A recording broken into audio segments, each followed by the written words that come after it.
Hello lovelies, I'm so glad you're here, and as always, I hope you're happy, healthy, and if at all possible, safe at home. Now, as the person who is most often in charge of dinner at my house, even I get into cooking ruts. And that's why today I'm really excited to share with you this brand new, quick and easy recipe that I actually just came up with.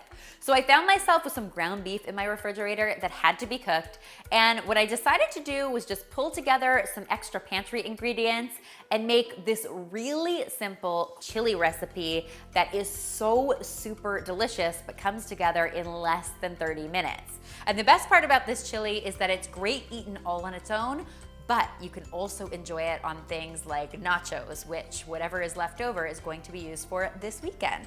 So it's a total bonus. Do the work once, get 2 or 3 delicious meals out of it. So I'm just going to heat my oil over medium-high heat, and as soon as the oil is nice and hot, I'm going to add my ground beef to the pan. Now the best part about this recipe is just how versatile it is. If you don't have beef on hand, you could do this very same thing with some ground chicken, ground turkey, or ground pork.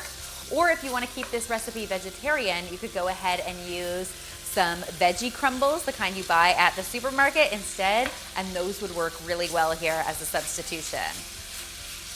You've got lots of great options, is basically what I'm saying. All we're going to do is cook our ground beef, breaking it up with the side of our spoon until it is no longer pink. That usually takes about 5 to 6 minutes. I always like to season my ground beef as I go, so I'll hit it liberally with some salt and some pepper as well, and then we'll just let it cook away. As soon as my ground beef is cooked through, I'm going to go ahead and add some veggies to this. So I've got a combination of onion, some celery, and some red bell pepper, basically whatever I had in my refrigerator. If you don't have the celery or bell pepper, you can definitely leave it out and just use the onion in this recipe. It's really just about whatever you have on hand.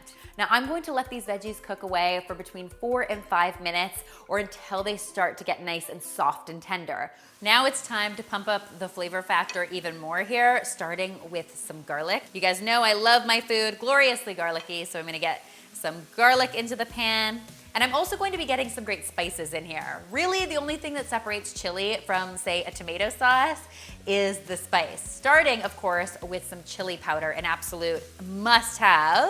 Then, if you've got some extra spices in your pantry, go ahead and add some ground cumin to this, as well as some dried oregano. That combination makes for a great chili flavor. I like adding them at this point and letting them toast up in the pan for, say, another minute or so. It just gives them a chance to reach their maximum flavor potential before we start to add some saucy things in here. The kitchen is already starting to smell outrageous, which is an excellent sign. That means it's time to get the rest of our ingredients into our skillet. So I've got some red kidney beans headed in here. I am using canned kidney beans that I have rinsed and drained. If you don't have kidney beans, go ahead and use black beans here, or even some chickpeas would work really well. Or if you don't have beans at all, of course you can leave them out and just keep this meaty. That is totally fine, definitely up to you.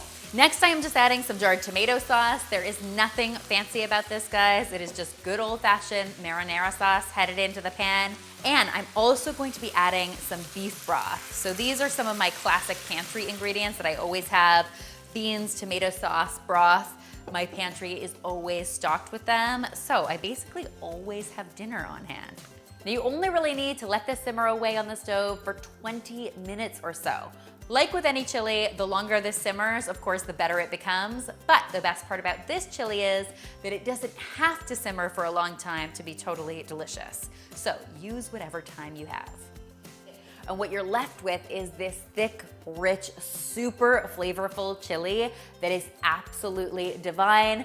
I like serving it up with a nice dollop of sour cream and some fresh chives, but you could add some cheddar cheese here, a good squeeze of lime, and maybe some cilantro would go a long way. Guys, I really hope you love this quick and easy version of chili as much as I do, and that you'll give it a try for yourselves. If you do, be sure to tweet me, Instagram me, or Facebook me a photo, because I always love seeing your kitchen creations.